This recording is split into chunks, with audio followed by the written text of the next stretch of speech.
Welcome back. This is Echo Files. People often joke that HOAs are just neighborhood mafias. But honestly, I think that's a fact. Especially for the guy in today's story. He caught the HOA president running an illegal racket on his private lake. But she had no clue he was about to unleash a federal nightmare that she never saw coming. Wait. The feds got involved. This guy is clearly not playing around. Before we see exactly how he takes her down, hit like and subscribe so you don't miss stories like this. Alright, let's get into it. The morning mist was still rising off Miller's Pond when I heard the car doors slam. I'd been living here for exactly 3 weeks. 3 perfect, peaceful weeks after 18 years of insurance claims. Lies. And my divorce draining every drop of hope I had left. This pond was supposed to be my reset button, my refuge. Then Victoria Sterling stepped onto my lawn like she owned it. She had that clipboard confidence, you know the type? The kind that comes from years of telling people what to do and never hearing the word no. Designer sunglasses. Pressed blazer. That smile that doesn't reach the eyes. Behind her was Officer Walsh, looking like he'd rather be anywhere else.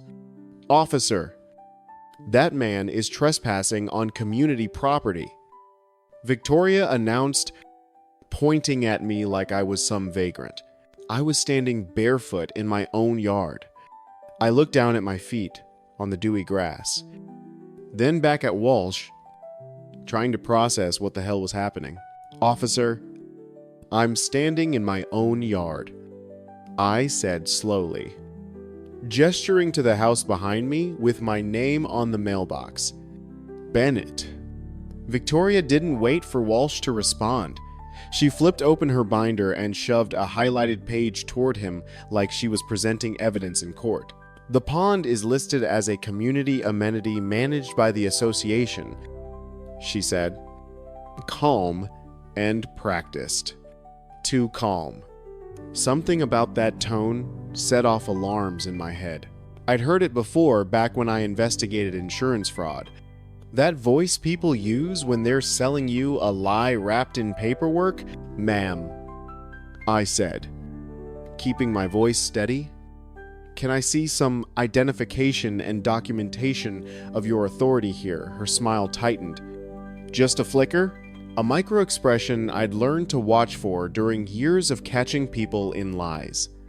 Officer Walsh stepped between us, clearly wishing this was just a speeding ticket. Folks, this sounds like something you need to work out between neighbors.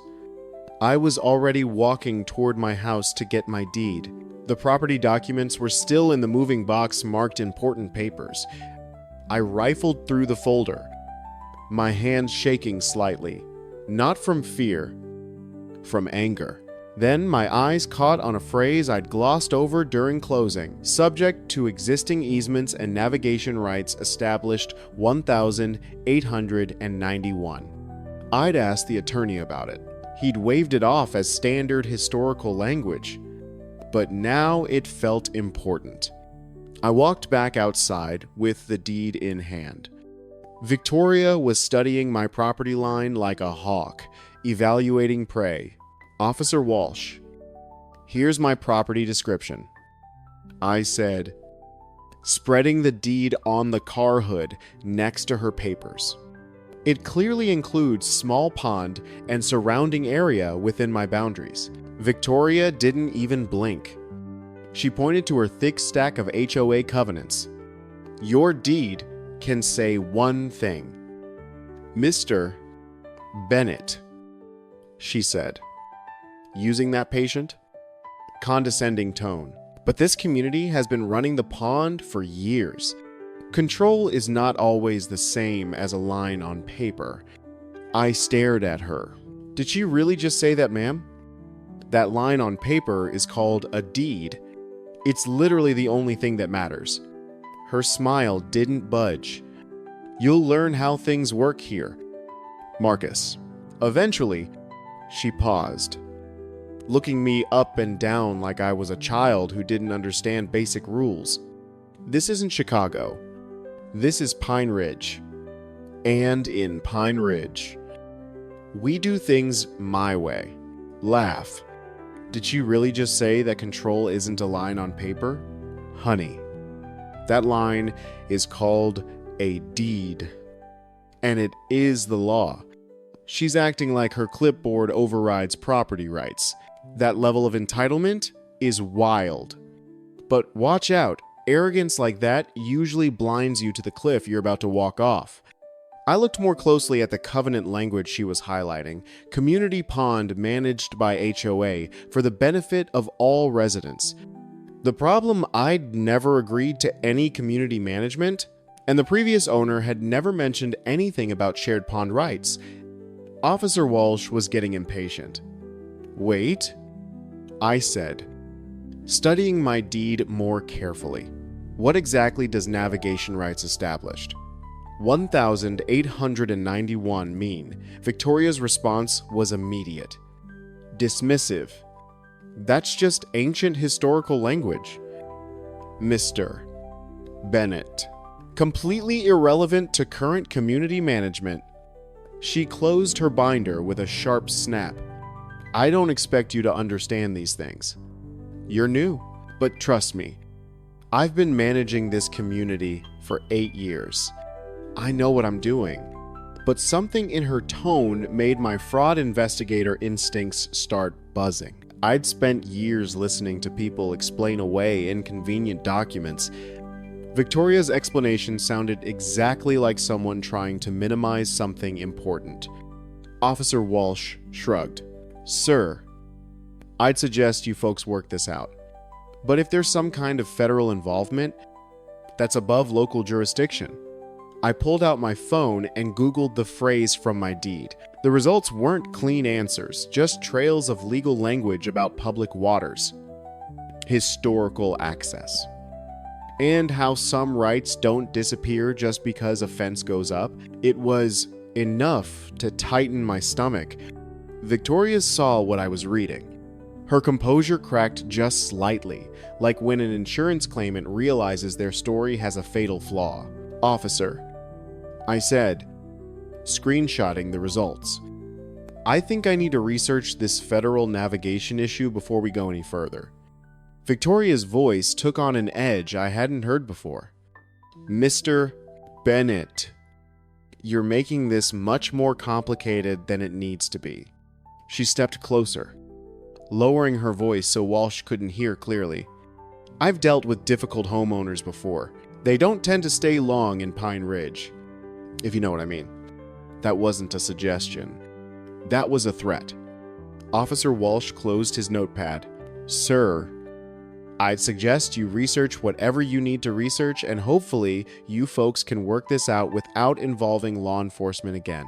As the patrol car pulled away, Victoria and I stood there, staring at each other, across my property line. I looked at the historical language on my deed. Then at Victoria's confident assertion of HOA authority, and realized I had a lot of homework to do. Victoria packed up her papers with the efficiency of someone who'd expected this to be simple. Marcus, she said, not even pretending to be friendly anymore. I hope we can resolve this simply and neighborly. But let me be clear, this community has worked a certain way for 8 years. One person doesn't get to change that. She smiled, cold and sharp. Especially not someone who just moved here 3 weeks ago. As her BMW pulled out of my driveway, I stood there holding my deed and my phone, looking at Miller's Pond and wondering what exactly I'd bought into. The phrase navigation rights established 1,891 suddenly seemed like the most important words in my entire property description. And I had a feeling Victoria knew exactly why. 3 weeks earlier, the moving truck had vanished down the street and left me alone in an empty 1,960 seconds ranch house that felt like a reset button. I'd spent 18 years as an insurance claims adjuster. watching people lie with straight faces until skepticism became my default setting. My ex-wife, Sarah, kept the Chicago condo. I took the settlement and used it to buy the one thing I wanted more than anything. Distance. A small town. A modest place. Water in the backyard. No drama. Close enough to knock on my door. My budget was realistic for someone starting over at 42. Under 200. 000 for a modest home with enough land to provide privacy and peace. After weeks of searching, I'd found exactly what I was looking for in Pine Ridge, a 1,960 seconds ranch house sitting on 8 acres that included a small natural pond. The asking price of $185. 000 was perfect. And the property promised the isolation I craved after years of urban living. Pine Ridge subdivision consisted of just 47 homes built between 1995 and 2005, creating a middle-class neighborhood that felt established but not pretentious. The house sat alone on the pond with no immediate neighbors, offering the kind of privacy that seemed impossible to find near any major city. During the walkthrough, I'd imagined having coffee by the water every morning, watching wildlife, and finally learning how to relax. The closing had been typical, lots of paperwork and rushed explanations.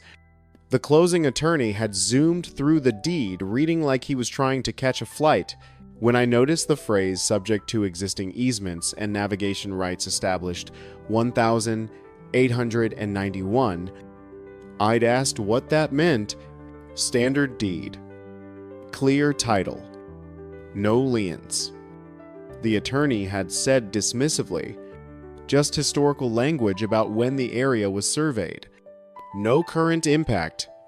I'd pressed him. What kind of navigation? It's just a small pond. Probably ox cart paths or something. Very common in old deeds. He'd replied with practiced confidence. Realtor Jenny Walsh had mentioned throughout the process that the neighborhood had an active HOA. Very nice people. When I'd said I wasn't joining any HOA and just wanted to be left alone, Jenny had seemed uncomfortable. Well, technically, the HOA covers the whole subdivision, but the pond area has special arrangements. She'd explained vaguely. When I'd asked what kind of arrangements, Jenny had been evasive. Victoria Sterling can explain better. She manages community stuff, which should have been a red flag that something complicated was waiting for me. The first 2 weeks had been exactly what I'd hoped for. Perfect peace. Pond fishing every evening. Genuine relaxation for the first time in months. I'd set up my home office overlooking the water, finally feeling calm enough to sleep without anxiety medication. Neighbors waved politely but kept their distance. Exactly what I wanted. My morning routine settled into waking at 7, making coffee, and spending an hour by the pond watching wildlife while reading books I'd been meaning to get to for years. Evening fishing became my meditation, standing on the small dock as the sun set, feeling genuinely peaceful for the first time since my marriage fell apart. Everything changed during week 3. On Saturday morning, I was awakened by boat motors on what I thought was my private pond. Looking out my bedroom window, I saw a small fishing boat with 2 middle-aged men anchored off my shoreline, treating the pond like public water. I walked outside in shorts and a t-shirt, trying to be neighborly but confused. Morning. This is private property, I called out politely. The response from Pete Larson, a guy in his 52nds wearing a Wisconsin Badgers cap, caught me completely off guard. Oh, you must be the new guy. Pond is community fishing, he said with genuine friendliness. Community fishing. It's my property. Well, The land around the pond is yours. But the pond itself is shared, Pete explained patiently, like he was stating obvious facts. Who told you that Pete pointed across the pond? Victoria. She handles pond rules. $15 a month for access. The revelation hit me like ice water. People pay to fish my pond, Pete nodded enthusiastically. About 25 families participate. Completely voluntary. He seemed genuinely surprised. I wasn't aware of the arrangement. Victoria said you'd get the info packet soon. You should call her. That night, I did what I always did in my old job. I started researching. The answers were messy, full of caveats about easements, covenants, and rights that could attach to land whether you liked it or not. I printed my deed and circled the line about navigation rights. Nothing about that pond felt simple anymore. Monday morning, I called the closing attorney for clarification about the historical easement language. His secretary quoted me $200 per hour for research on historical property rights. As someone trying to stretch retirement savings, that seemed excessive for probably meaningless old surveying language. Can I research it myself? I'd asked, hopefully. County recorder has historical files. But honestly, probably much ado about nothing. Came the dismissive reply. Tuesday evening brought a doorbell ring and my first direct contact with Victoria Sterling. She appeared with a professional appearance, a warm smile, and a folder under her arm. Marcus. Welcome to Pine Ridge. I'm Victoria, HOA president, she said with practiced friendliness. Heard you had questions about pond access. Happy to explain. I invited her in. Curious about her explanation for community arrangements that seemed to contradict basic property ownership concepts. Victoria invited herself in and spread HOA covenants on my kitchen table with practiced efficiency. Here's the HOA covenants. Section 8 covers shared amenities, she said, showing language reading community pond managed by HOA for benefit of all residents. But the pond is on my property, per the deed. I protested. Victoria's response was telling. Ownership and management are different legal concepts, she explained patiently, like she was educating a confused child. You own the land, Marcus, but the community has invested in it. We've maintained it, improved it, stocked it with fish. That creates obligations. She had the polished tone of someone who'd given this same explanation to more than one frustrated homeowner. When I asked about the money, she didn't flinch. $15 monthly. It covers maintenance, insurance, and fish stocking. She spoke like the books were hers, like the pond was hers. Like I was just the latest person to be trained to stop asking questions. Can I see the financial statements? Victoria smiled, but it didn't reach her eyes. Of course, I'll email those over. She never did. She leaned forward, folding her hands on the table. Marcus, I understand you're coming from a big city. Things work differently here. We're a community. We take care of each other. We share resources. That's what makes Pine Ridge special. And what if I don't want to share? Her smile vanished. Then you'd be going against 8 years of tradition and 25 families who depend on this arrangement. She paused, letting that sink in. The previous owner understood how things worked. Eventually, the previous owner, Jameson, yes, he moved to Florida. Much happier there. Why did he move? Victoria's response was carefully neutral. Found Pine Ridge wasn't the right fit for him. Something in her tone suggested there was more to Jameson's departure than simple relocation preferences. After Victoria left, I felt genuinely uneasy despite her professional presentation. My insurance background had taught me that people who avoided specific questions usually hid something important. And Victoria's confidence about her rights seemed defensive rather than transparent. That evening, I sat by the water and felt something I hated feeling. Not fear. Suspicion? In my line of work, when someone got irritated at basic questions, it usually meant the questions were landing. Tomorrow, I was going to the county recorder. Wednesday morning at 10 brought Victoria back in her Honda Accord. Dressed business casual with the friendly confidence of someone experienced in these conversations. Marcus. Beautiful morning. Mind if we chat about the pond situation, she said. Surveying my property with the practiced eye of a real estate professional, I invited her to sit on my porch where we could talk overlooking the water. Victoria spread her documents across the porch table with less formality than our previous meeting. I know this seems confusing when you're new to community living. Let me explain how our system actually works, she began, producing a folder of before and after photographs showing impressive pond improvements, the dock repairs, fish stocking programs, and algae treatments documented almost $8.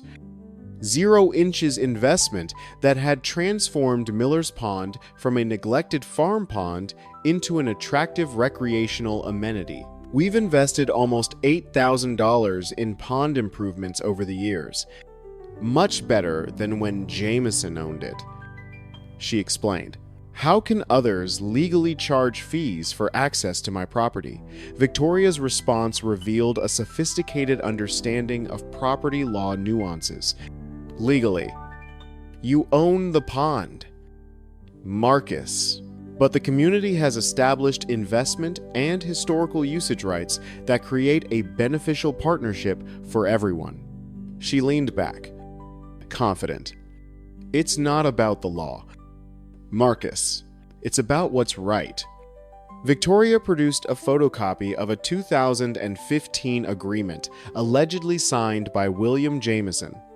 She held it out but didn't let me take it from her hand. The previous owner signed this agreement allowing community access in exchange for professional maintenance, she said. I leaned in to look at the signature. It looked like Jameson's name, but the signature page seemed to have a different fax header timestamp than the body of the contract. In my line of work, we called that an orphan signature page, attached to a document the signer never saw. It smelled like fraud, but without the original. I couldn't prove it yet. Jameson might have agreed to this, but I never consented to any community management. I pointed out, Victoria's measured response revealed both legal and social pressure available to encourage cooperation.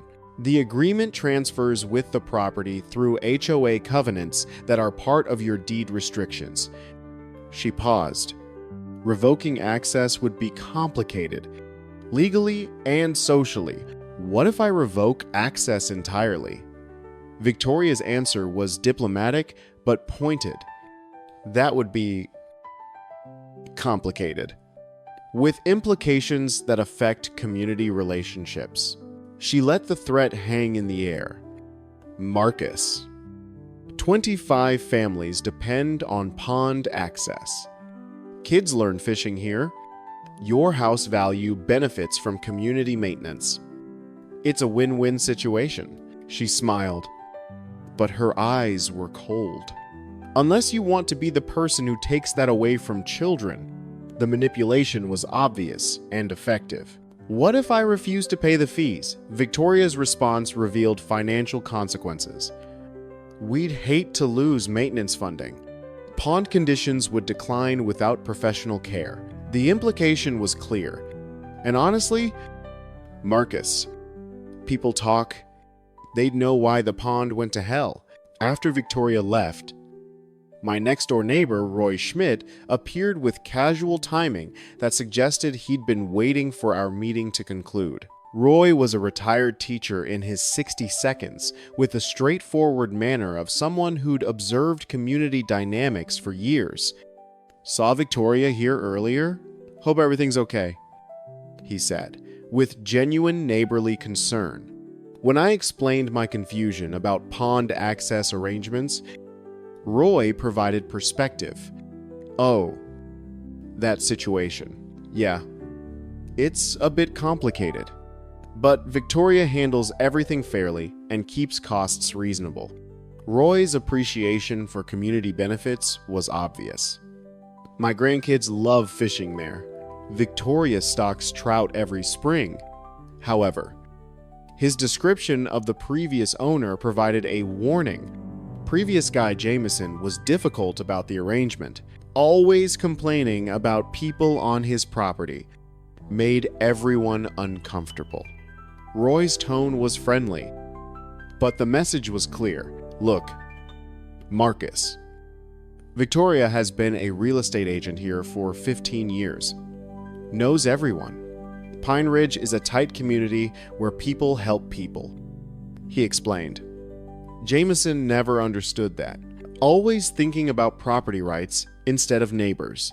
The message was subtle, but clear. Residents who understood community cooperation thrived, while those insisting on legal technicalities found themselves isolated. "You seem like a good guy," Roy said, patting my shoulder. "Don't make the same mistakes Jameson did." It didn't end well for him. That evening, I reflected on competing perspectives and realized I faced a classic dilemma between individual rights and community cooperation with no easy answers. Maybe questioning arrangements that worked for 25 families and improved pond conditions over 8 years was selfish. $15 a month wasn't significant, and maintenance benefits were obvious from Victoria's photographs. But my insurance background trained me to be skeptical of arrangements that discouraged questions about legal foundations. And the phrase "existing easements and navigation rights established 1891" continued bothering me.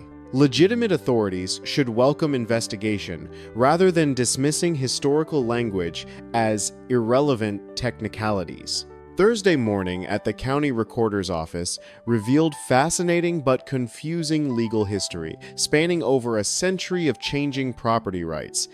The helpful clerk pulled historical files showing Time's 1,891 territorial surveys establishing Miller's Pond as public fishing water, with state stocking programs continuing through the 1,922nd, Time's 1,962.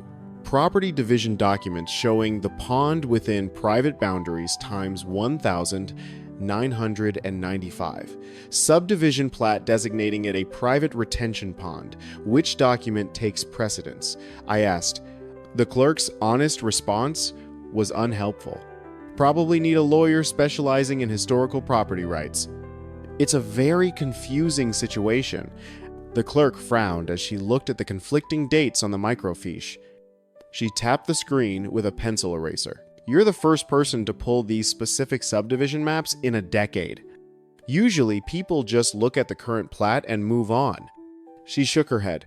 The fact that the 1,962 survey contradicts the 1,995 HOA formation documents is a mess. A very expensive mess. If anyone ever decided to litigate it, Thursday evening brought my decision to set a clear boundary by posting a private property, fishing by permission only, contact homeowner sign near pond access. The sign wasn't hostile, just clear about ownership and permission requirements rather than assumed access based on community tradition. I felt guilty about potentially disrupting family recreation, but I needed to assert basic property rights while researching legal foundations. Friday morning brought immediate community reaction. 3 neighbor calls expressing concerns. Roy worried Marcus. That sign seems unfriendly.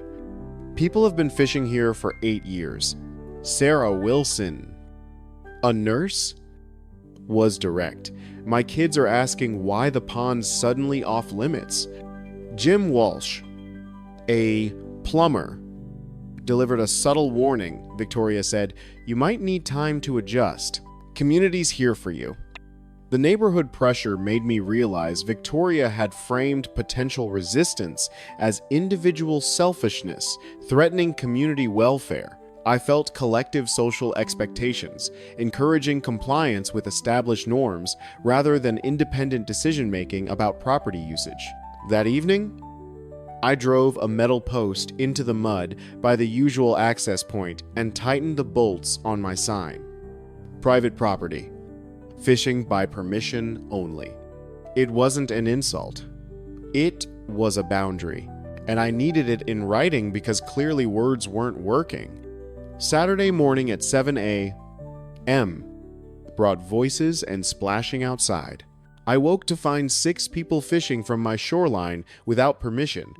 Roy's grandkids and 2 other families were treating Miller's Pond like established public access despite my property sign. I walked outside in shorts and an old t-shirt, trying to maintain neighborly relations while enforcing basic boundaries.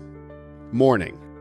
Folks, could you ask permission next time I called out, hoping for reasonable cooperation? Roy's defensive response caught me off guard. Marcus, we've been fishing here 8 years. Kids love it. The immediate pushback revealed how my simple request was being interpreted as unreasonable disruption of family traditions. Sarah Wilson's response revealed Victoria's influence. Victoria said, "You're adjusting to community culture and would understand family traditions once you settled in properly. I just want basic courtesy. It's still my property." Uncomfortable silence followed. People began packing fishing equipment with obvious irritation. Children's confusion about their suddenly problematic fishing spot made me feel like I was punishing kids for adult property disputes. I was automatically the neighborhood villain, regardless of legal rights or reasonable requests. One of Sarah's kids, a boy maybe 7 years old, looked up at me with hurt, confused eyes. Did we do something bad? Mister. My chest tightened. That was the moment I realized she wasn't protecting a community. She was weaponizing children against me. That afternoon brought Victoria's phone call. Her tone had shifted from friendly welcome to business-like problem management. "Marcus, I hear there was an issue this morning with families fishing." She began with diplomatic directness. "I just asked for permission before people use my yard. That's not how we do things here." Her voice was colder now. No more pretense of neighborly warmth. The community feels unwelcome when longtime traditions are disrupted by one person's insecurities. Insecurities, Marcus. I have 15 families asking about pond access policies. Some are wondering if Pine Ridge is the right fit for them. Are you threatening property values? I'm explaining community dynamics. Her tone was ice. Cooperation benefits everyone. Resistance doesn't. Jameson learned that the hard way. There it was. The threat wrapped in silk. What happened to Jameson? He made life difficult for himself. And eventually, he realized it was easier to just leave. She paused. I'd hate to see you make the same mistakes. Marcus, you seem like a smart man. The call ended. I sat there, phone in hand, feeling something I hadn't felt since my divorce. Trapped? Sunday brought systematic social isolation. Neighbors who'd been friendly during my first weeks now avoided eye contact. Jim Walsh. Previously helpful and friendly. Now limited interactions to brief professional nods. Sarah Wilson's kids, who'd waved enthusiastically before, now looked away with pointed obviousness. The most cutting moment came when children asked loudly enough for me to hear Mom, "Why can't we fish anymore?" The implication was clear. I was responsible for disappointing innocent kids. One selfish neighbor's unreasonable property obsession. That evening, I did more research. I found William Jameson's contact information through public records. Jameson had purchased my house in 2019 for $185, but sold it in 2022 for only $165, A20, 000 loss during a rising property market. Listing comments described motivated seller. Quick closing needed. Most troubling, Victoria had been the listing agent for Jameson's sale. She'd created the problem that forced him out, then profited from his escape. Monday evening, I found Jameson's Florida address and called Mr. Jameson. I bought your old house on Miller's Pond, trying to understand the pond access situation. His immediate reaction was telling. Oh no, Victoria's still running her scam. I'm so sorry you're dealing with that nightmare. We agreed to a detailed phone conversation Tuesday evening. Tuesday's conversation with Jameson provided crucial intelligence about Victoria's systematic approach. Started the same way, reasonable requests became disrupting the community. Jameson explained with the wisdom of someone who'd endured 2 years of orchestrated pressure, gradual isolation, repair contractors suddenly too busy, kids uninvited from parties, constant social pressure making life uncomfortable for someone exercising basic property rights. She's very smart. Never directly threatens. Always community concern. Uses social pressure first. If that fails, financial pressure through the HOA. Jameson described the assessment threat I should expect. Victoria will try passing a special assessment targeted at you. Something like pond maintenance fee for uncooperative residents. $300 monthly. HOA vote 25 families supporting her versus you alone. Is that legal? His response was sobering. Marginally legal, but costs $20,000 to challenge successfully. I fought for 2 years. Spent $8,000 on lawyers. And finally gave up. He sighed. My wife was crying every night. Neighbors wouldn't talk to us. Contractors refused jobs. It was psychological warfare. Marcus, and she's good at it. Why did she do this to you, money? Control? Power. Jameson's voice was bitter. She's been collecting $15 a month from 25 families for 8 years. That's $4. $500 a year? Tax-free. For doing basically nothing except bullying people into submission. Did you ever see financial records? Never? I asked repeatedly. She always had excuses. After Jameson's call, I planned my defense strategy. Option 1, pay $15 monthly. Keep the peace.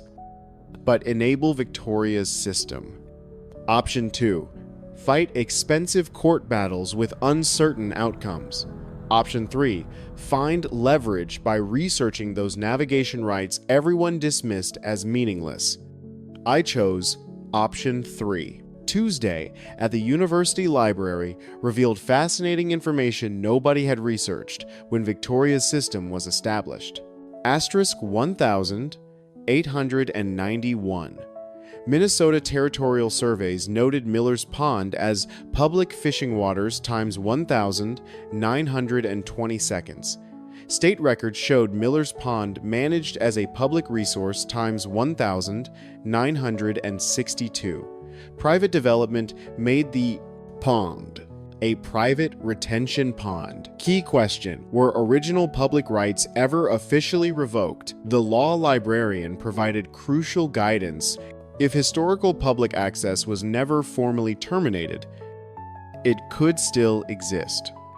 Minnesota law presumes public access to waters historically used by the public. She adjusted her glasses. But you'd need proof those rights were never legally extinguished. How do I prove that the state environmental agency would have records? If there's no documentation of termination, the presumption is that public rights continue. Wednesday evening brought formal escalation. Victoria's certified letter arrived: notice of special OA assessment pond maintenance compliance fee, $300 monthly until resolution of access disputes. Vote scheduled Friday. Sedempe. M. Community Center, 48-hour notice, an assessment targeting me specifically. Thursday. I called the Minnesota Department of Natural Resources. I need historical records about Miller's Pond public access rights. I explained. The clerk didn't waste time with enthusiasm or small talk. She simply emailed me a PDF that changed everything. It was a scanned copy of a 1,962 development agreement that had been buried in the archives for decades. I pulled over to the side of the highway to read it on my phone. The document was crystal clear. The developer had agreed to maintain public access rights in perpetuity in exchange for permits to build the subdivision. There was no ambiguity. There was no complex legal theory needed.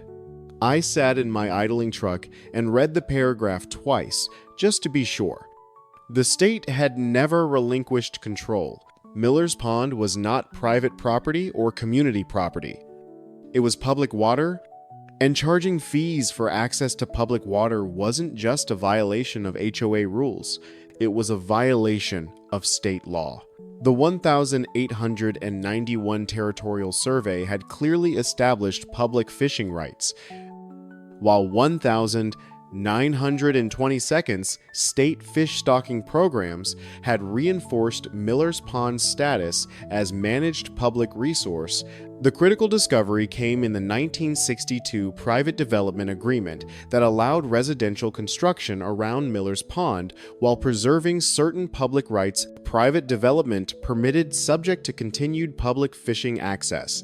The developer had agreed to maintain public access rights in exchange for development permits that allowed residential construction around what had previously been completely public water. Most importantly, Victoria's 1,995 HOA formation documents had never addressed these existing public access rights.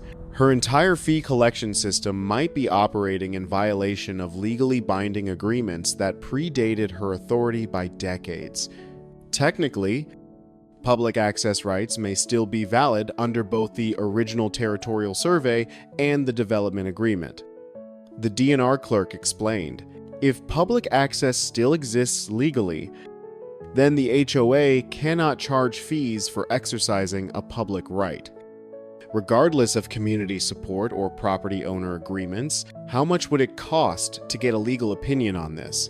Environmental lawyers would probably charge around $2,000 for comprehensive research and legal opinion. The budget reality check was straightforward: $2,000 for legal research versus $300 per month for Victoria's assessment equaled a 7-month break-even point, plus the potential upside of invalidating Victoria's entire fee structure if public access was confirmed.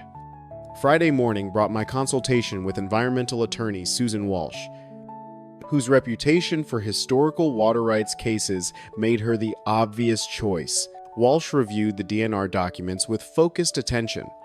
This is very promising. Marcus. The 1,962 agreement requiring continued public access is probably still legally binding under Minnesota environmental law, she said, after studying the documentation for 30 minutes. If that's correct, Then the HOA charging fees for public access would be illegal regardless of community covenants or property owner agreements. Can you research this before tonight's meeting? Walsh's rapid research involved multiple phone calls to county and state agencies, cross-referencing databases and historical records. County records showed no documentation terminating the 1,962 public access agreement. The State Environmental Office confirmed that public access is presumed to continue unless formally revoked by appropriate authorities. Most importantly, no such revocation had ever been requested or granted for Miller's Pond. Marcus, I think you have a very strong case that public access still exists, which would make Victoria's fee collection illegal.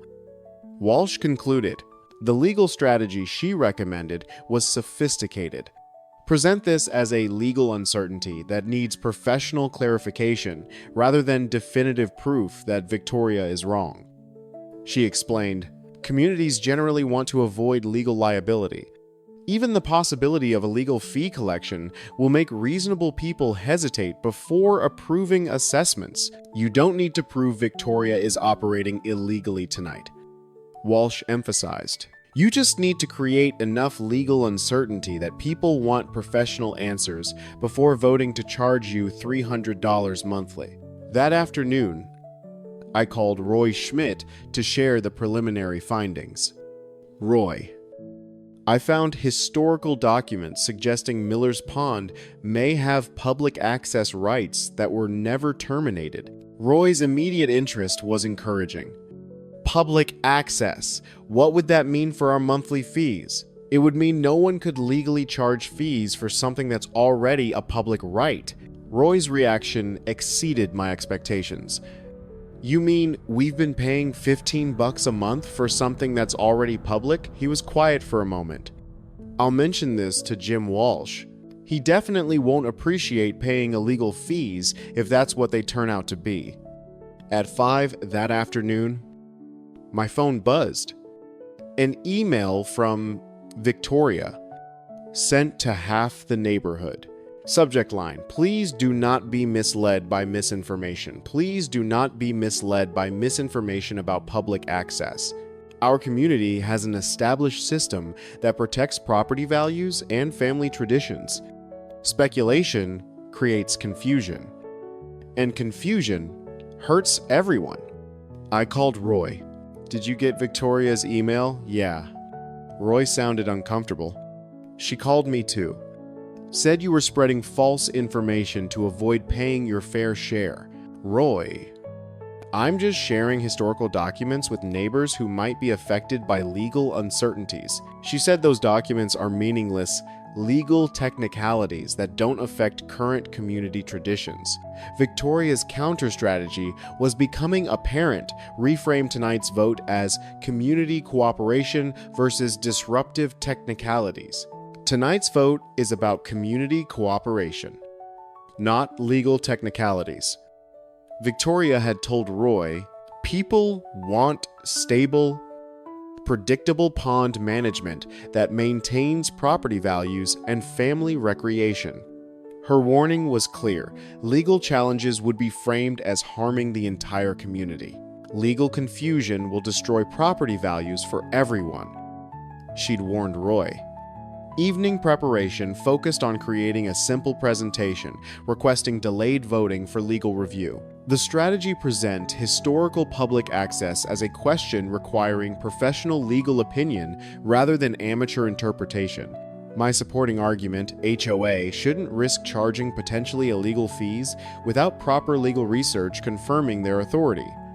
At Chaussee Trezeci, Roy Schmidt arrived early at the community center. His conversations with other residents revealed growing doubt. Marcus might be right about public access issues. Maybe we should research this before voting on financial penalties, Roy suggested to neighbors. Jim Walsh's interest was immediate and practical. If access is already public, why would we pay fees to anyone? Sarah Wilson's response captured the mood shift perfectly. I just want whatever's legal and protects our families from liability. The pre-meeting dynamics showed residents questioning assessment necessity for the first time. At Chapter 0P. M.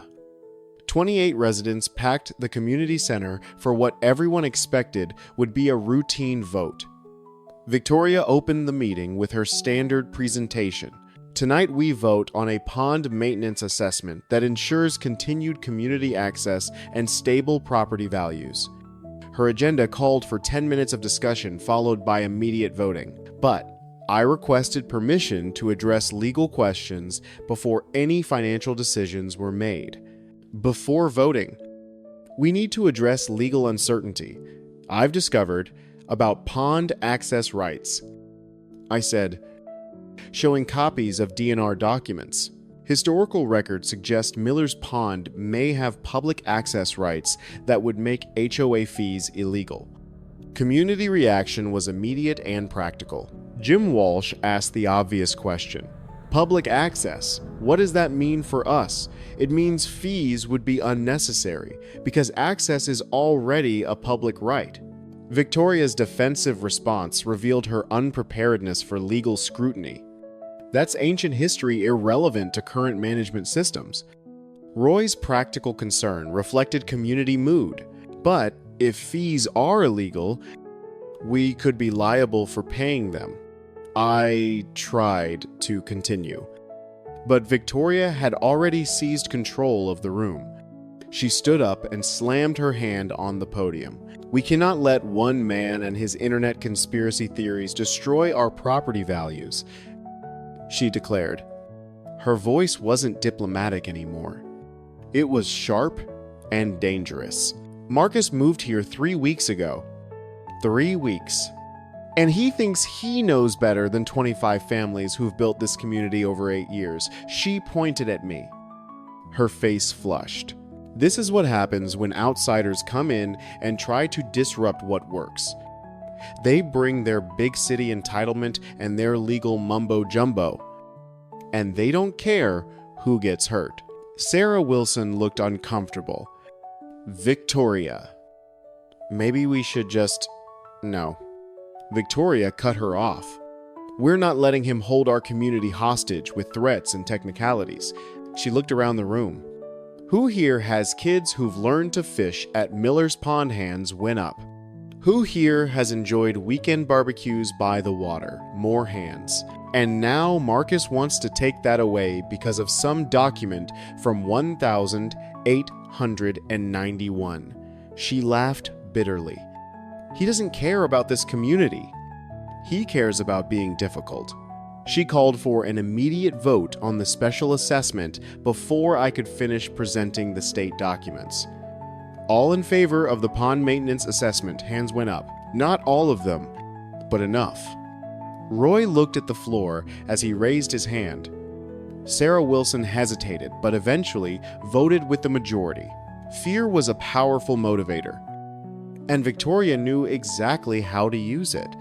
The motion passed 20-8. The assessment was approved. Did you see that pivot? She didn't answer a single legal question. She just screamed property values to scare everyone into submission. Classic dictator move.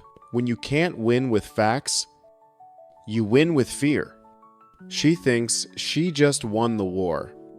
But she actually just signed her own confession. Pride always comes before the fall. Beginning immediately. I would be fined $300 a month for non-compliance. Victoria looked at me with a triumphant smile that said the war was over and she had won. I walked out of the community center into the cool night air, holding the approved fine notice in my hand. She thought she had buried me. My personal relationship with Susan Walsh developed from professional collaboration to personal partnership based on shared commitment to legal integrity and community service. Our marriage 2 years later was a simple courthouse ceremony focused on practical partnership rather than romantic drama with shared values around property rights. Environmental protection. and community education, forming the foundation for long-term compatibility. The wedding reception was held at Miller's Pond, with proper federal permits for the organized event, creating an educational opportunity about how community activities could comply with environmental law while maintaining celebration and social connection. Pine Ridge property values remained stable and actually increased modestly due to reputation for transparency and legal compliance rather than expensive amenity management. Buyers were attracted to a community that prioritized legal compliance over complex management systems. Federally compliant governance became a marketing advantage rather than a regulatory burden. Real estate agents began noting Pine Ridge as an example of how federal environmental compliance could enhance rather than restrict community value and resident satisfaction. The economic lesson was clear. Good governance based on legal compliance created more sustainable value than authority-based management, operating outside regulatory frameworks. Policy influence from the Pine Ridge case extended to state legislature consideration of HOA reform requiring mandatory disclosure of federal environmental compliance and permit requirements for community amenity management. My testimony to legislative committees emphasized that federal environmental law provided existing protection for residents when properly understood and applied by informed citizens. The recommended legislation focused on education and disclosure rather than additional regulation, with the understanding that informed residents could protect themselves more effectively than state oversight of local authority disputes. 3 other Minnesota communities avoided similar conflicts by proactively researching federal environmental compliance before implementing water feature management programs that could violate permit requirements. Early legal research prevented fee collection systems that would have generated legal liability and community conflict when federal compliance was eventually required. Attorney Susan Walsh's practice expanded to include preventive HOA compliance consultation that helped communities understand federal requirements before implementing potentially problematic management systems. The prevention model emphasized education and early compliance over enforcement and conflict resolution, with Pine Ridge serving as an example of how federal law could resolve authority disputes when citizen enforcement became necessary. Standing by Miller's Pond years later, watching a new neighbor learn to fish with his grandchild while federal environmental protection ensured continued public access, I understood that the real victory hadn't been defeating Victoria's authority. It was demonstrating that ordinary citizens could enforce federal law when community education and legal knowledge were combined effectively. Federal environmental law existed specifically to protect public resources from local appropriation, and citizen enforcement was built into the system for situations where local authorities failed to ensure compliance. The lesson wasn't about government interference in local communities. It was about government protection of public resources when local management exceeded legal boundaries. Victoria's final attempt to recreate her Pine Ridge operation in Nevada failed when local residents immediately contacted federal environmental authorities to verify permit compliance before any fee collection began. The internet age meant that reputation and legal precedent followed people across state lines, preventing systematic authority abuse from simply relocating to communities with less legal awareness. Federal environmental law provided consistent protection regardless of local politics or community traditions. And citizen enforcement ensured that protection remained effective when informed residents understood their rights and responsibilities under environmental protection statutes. The lesson was not complicated.